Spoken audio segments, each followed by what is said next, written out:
بسم الله الرحمن الرحيم. طه ما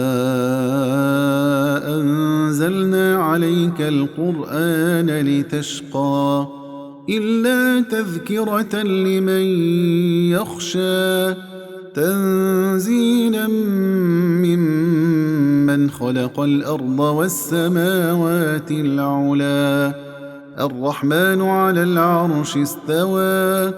له ما في السماوات وما في الأرض وما بينهما وما تحت الثرى وإن تجهر بالقول فإنه يعلم السر وأخفى الله لا إله إلا هو له الأسماء الحسنى وهل أتاك حديث موسى إذ رأى نارا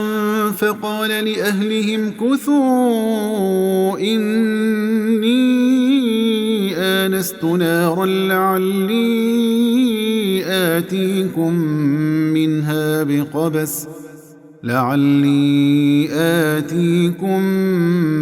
منها بقبس أو أجد على النار هدى فلما أتاها نودي يا موسى إني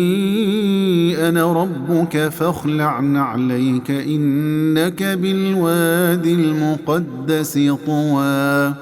وأنا اخترتك فاستمع لما يوحى إنني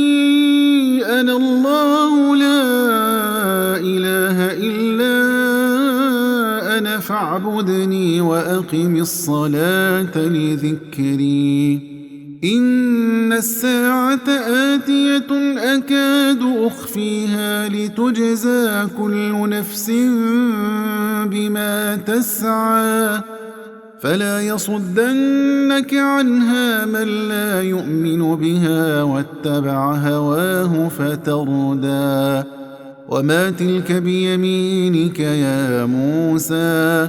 قال هي عصاي أتوكأ عليها وأهش بها على غنمي ولي فيها مآرب أخرى قال ألقها يا موسى فألقاها فإذا هي حية تسعى قال خذها ولا تخف سنعيدها سيرتها الأولى واضمم يدك إلى جناحك تخرج بيضاء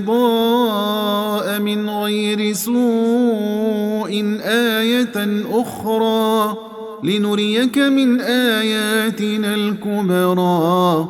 اذهب إلى فرعون إنه طغى قال رب اشرح لي صدري ويسر لي أمري واحلل عقدة من لساني يفقه قولي واجعل لي وزيرا من أهلي هارون أخي أشدد به أزري وأشركه في أمري كي نسبحك كثيرا ونذكرك كثيرا إنك كنت بنا بصيرا